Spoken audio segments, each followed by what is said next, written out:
Attention troops, such a short stormtrooper of course, and good relations with the Wookiees I have. Too short for a stormtrooper? Huh?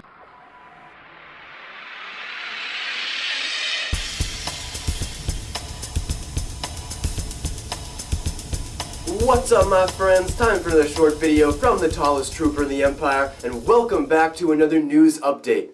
So guys, today we are officially at 256 days left until episode 8, and for today's news, we're talking about some accurate character descriptions for episode 8, plus new information on the Boba Fett film, and has the Obi-Wan Kenobi movie been officially confirmed?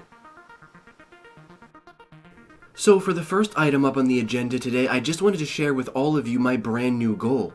Now that I have finally hit my long-awaited 1,000 subscriber mark, my next official goal will be to hit 5,000 subs by episode 8. And I know that this may seem like a lot to some people, but in actuality it's really not. It's actually pretty realistic. So keep liking, keep sharing, tell your friends. I've got a Patreon up now, I've got t-shirts for sale, I've got an album that just dropped, I've got so much that's going on right now in this studio. So with your support, I know we can do it.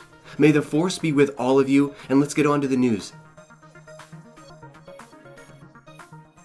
So for the first news story today, it's actually a follow-up, and big shout out to Andrew for pointing this out to me. And that is that, as many of you know, there is an upcoming comic book adaptation of Rogue One, which will be a 6-issue series uncovering even more secrets from the film.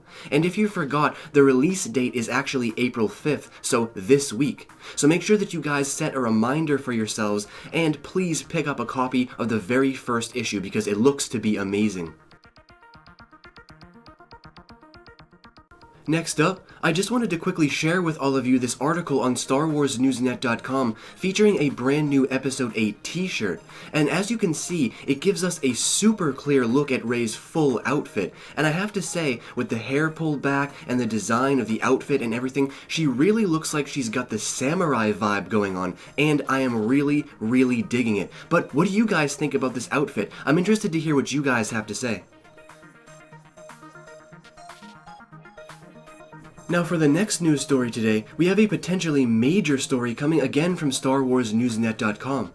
And what this article is reporting on is the future of Star Wars films, basically rounding up all of the theory and speculation that they have heard. Well, apparently, this long-awaited Obi-Wan Kenobi movie is said to be in the works, with sources saying, quote, Kathleen Kennedy and the rest of the Lucasfilm team fully intend to make an Obi-Wan Kenobi movie set between Revenge of the Sith and A New Hope, with Ewan McGregor as Obi-Wan Kenobi. So obviously, these are just statements, so take your grain of salt as usual. However, this is a pretty huge statement, because fans have been hounding Disney ever since they took over Star Wars, and now it looks like it has the green light.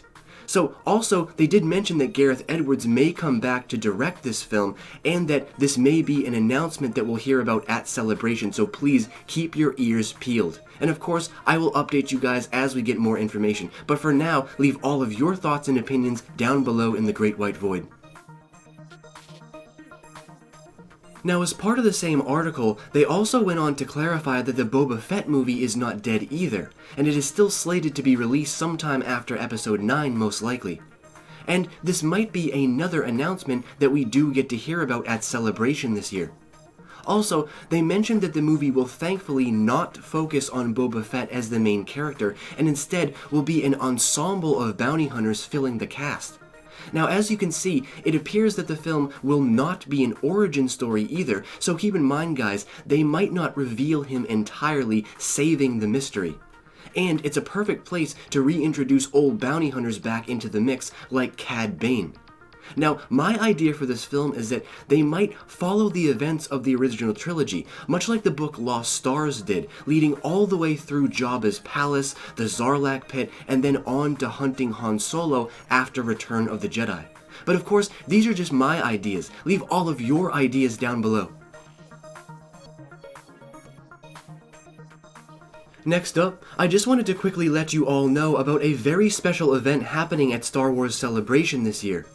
Hayden Christensen, young Anakin Skywalker himself, will be making an appearance alongside other long-awaited people like Dennis Lawson.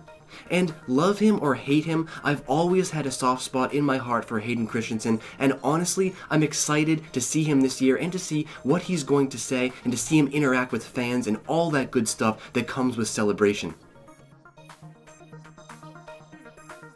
Now for our last piece of news today, we actually have a massive story coming from MakingStarWars.net. And these are actually artistic, accurate representations of what some of our characters might look like in Episode 8. So first up, we have the Executioner troops. So as you can see, they have the black striping on their armor there, and those very vicious looking weapons with hooks on them that seem to connect energy bindings together. So very, very interesting take on weaponry here, and I wonder how they're going to be using these. As for this next one here, you can see this is obviously Captain Phasma with 2 Executioner troops behind her. Now, I was hoping that Captain Phasma's spear would be a little bit more unique in design than that, but then again, we haven't seen the entire thing. There could be an entire bottom to it, which could be very, very unique. And also, the reason that she's pictured with 2 Executioner troops here in this picture is because apparently she is often seen in the movie with 2 Executioner troops. So, could these Executioner troops be a version of the new Royal Guard in Episode 8? Now, as for the last one here, of course, we have Kylo Ren.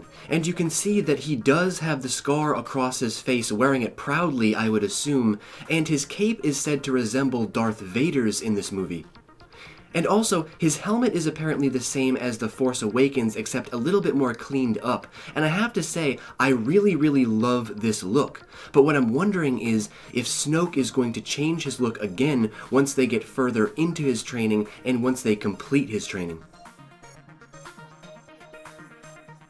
As for channel updates, if you guys want to check out a great reaction video to my last Mara Jade video, head over to Jedi Master Daniel 96. Star Raptor is featuring his 5 best Star Wars game ideas. If you've ever wondered about Darth Maul as a child and his teenage years, Fact Free has got you covered. And Sith Rain has got an excellent new feature on Sidious's Rule of One. Well, troops, that's going to do it for today's news. I hope you enjoyed it. And if you did, please be sure to leave a like down below, because just the simple act of hitting that like button really helps this channel out a lot. And don't forget about MakingStarWars.net and StarWarsNewsNet.com for all of the amazing information that they provide. And as always, until next we meet, stay in a galaxy far, far away.